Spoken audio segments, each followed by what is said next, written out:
प्रभु आप धन्य हैं। आपकी लीला को कोई नहीं जान सकता। अभी अभी यहाँ समुद्र उमड़ रहा था। अब ढूंढने से भी पानी का घूंट भी प्राप्त नहीं होता। परंतु हमें ये दुख है कि तुम हर समय आहें भरती रहती हो। तुम्हें विरह में देखकर हमारा दिल भी व्याकुल हो जाता है।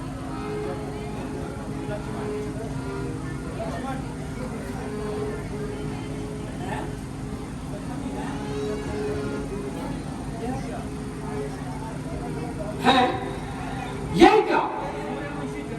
सूर्यवंशी झंडा हवा में लहरा रहा है। भैया सावधान हो जाइए भैया। लगता है भारत बहुत बड़ी संख्या में सेना लेकर चित्रकूट की ओर बढ़ रहा है भैया। यदि भरत है तो हमें किस प्रकार की चिंता है? तो हमें किस प्रकार की चिंता है लक्ष्मण? ऐसा मालूम होता है अब उसे कुछ और धुन सूझी है। ये तुम्हारे मन का भ्रम है। मुझे भरत से ऐसी उम्मीद नहीं है। तो फिर उस पर भरोसा करना भी ठीक नहीं भ्राता जी। हमें दृढ़ विश्वास है लक्ष्मण। भरत की आत्मा इतनी मलिन नहीं हो सकती। आप कुछ भी कहें भैया, मुझे उस पर विश्वास नहीं। क्या आपको कैकेयी पर विश्वास था कि वो ऐसा करेगी? तुम्हारा क्या ख्याल है लक्ष्मण? भरत किसी बुरे इरादे से आ रहा है? इसमें कोई शक नहीं। यदि ऐसा नहीं तो इतनी सेना क्यों सर ला रहा है? अच्छा आने दो, हमें क्या चिंता है। आए और अपनी वीरता का जोर दिखलाए। यदि हम बेसमान हैं फिर भी सत्यवंश रघुकुल की शान है। इस हालत में भी उस कायर के लिए लक्ष्मण का एक ही बात काफी है। ए भाई शीघ्र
हमें विश्वास है भैया,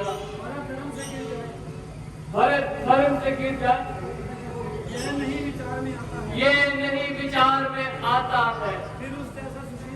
फिर उस जैसा सुशील भाई सब जगह नहीं पाया जाता है। आप सत्य कहते हो भैया, परंतु एक बात को भूल गए, जब तक भरत था धनवान तब तक हम दबा न सकते थे। मैं के सो लक्ष्मण भी उसको लड़ने में हरा न सकते थे, पर आज अधर्मी हुआ भाई, और दिल सारा धर्म का है। धर्म का एक ही बाल उन सबको बस कर सकता है।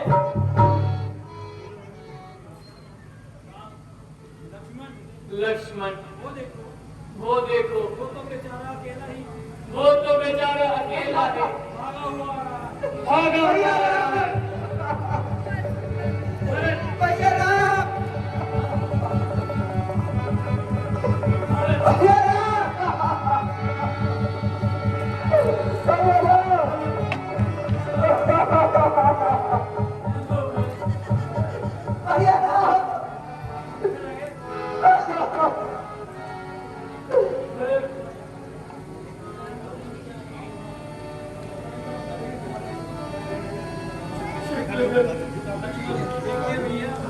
देखिए भैया, सभी माताएं भी आ रही हैं, गुरुदेव भी आ रहे हैं भैया। भैया, बड़े भैया, मेरे बड़े भैया।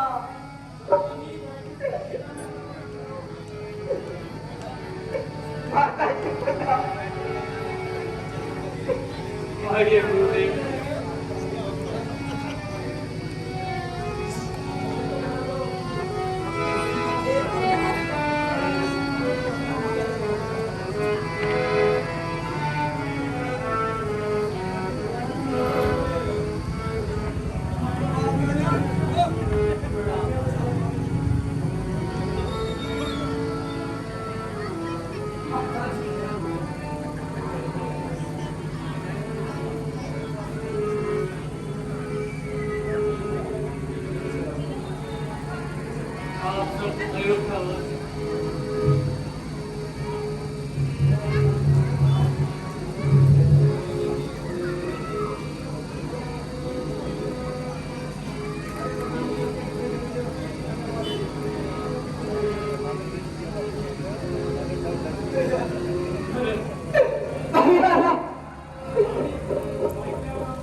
प्यारे भरत,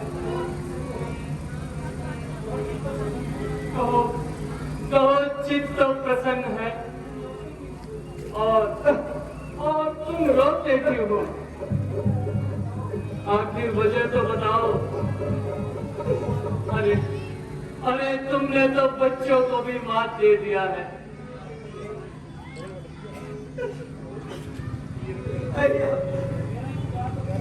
मेरा इंतजार तो क्या होता, आप हमें छोड़कर चले आए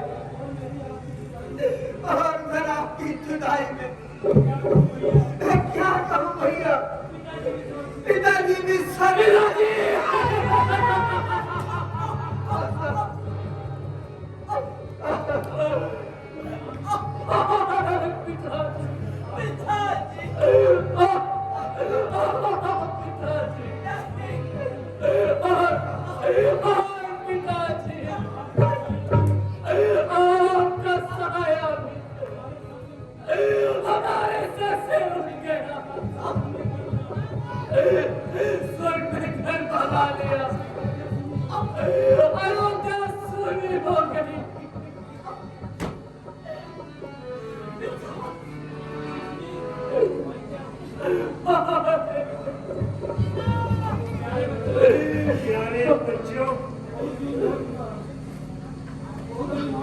बहुत जुल्म हो चुका है।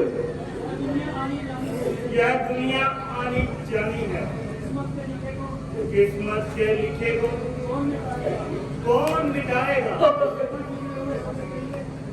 मेरा गुजरे हुए समय के लिए से कुछ न मिलेगा।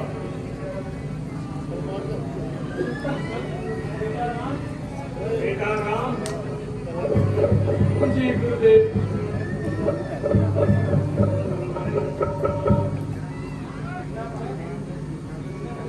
बेटा भरत।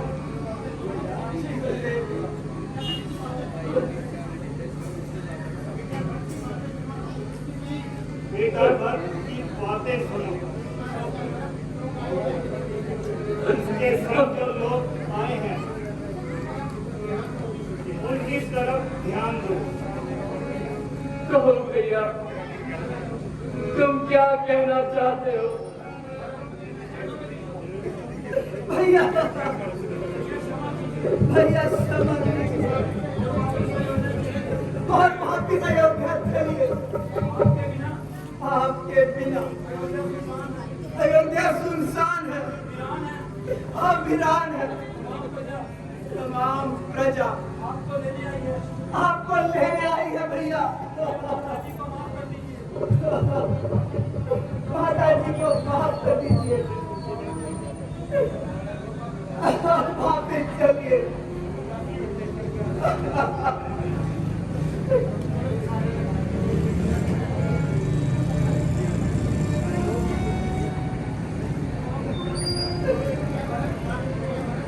भैया भरत, तुम्हारा और प्रजा का मेरे साथ प्रेम है, मैं जानता हूँ। तुम्हारे दिली प्रेम को भी पहचानता हूँ, परंतु क्या करूं? पिताजी का प्रण प्राणों के साथ है। जब तक 14 वर्ष पूरे ना होंगे मैं अयोध्या ना लौट सकूंगा। भरत,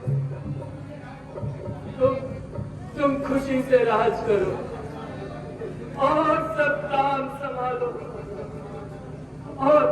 और प्रजा की सेवा करो। भरत, 14 वर्ष तो बातों बातों में कट जाएंगे। भैया एक बात आप भी भूल रहे हैं, शास्त्र के अनुसार बड़े माता जी के होते हुए छोटा राज नहीं कर सकता। यदि करता है तो अधर्म है, ये धर्म नहीं है भैया। मैं कभी ना दूंगा ये आज्ञा। तुम पाप अनित अधर्म करो, उपदेश यही होगा मेरा। पुण्य सत सुशील कर्म करो। ठहरो बेटा, क्यों आपस में व्यवधान करने से झगड़ा समाप्त नहीं होगा। इसका एक ही उपाय है। कहिए गुरुदेव।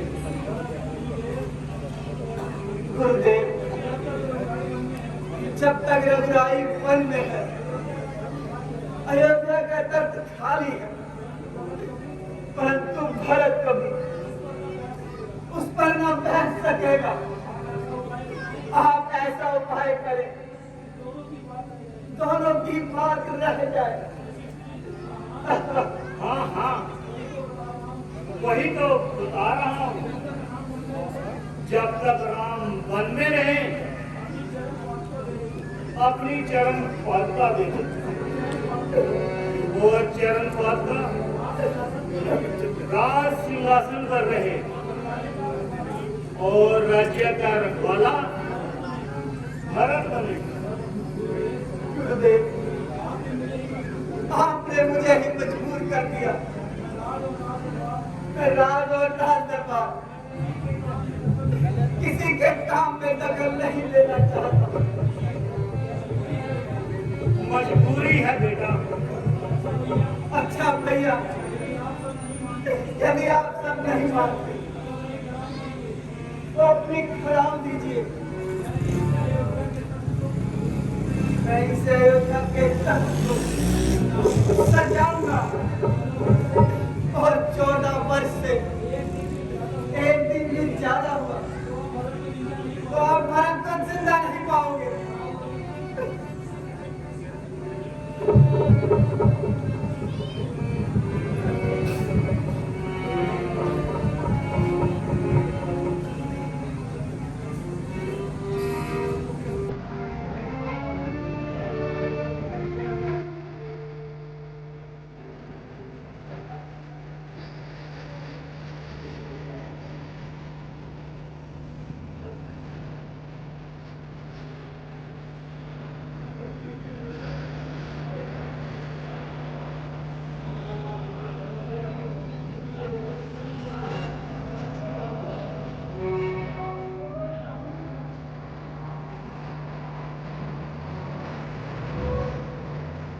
Thank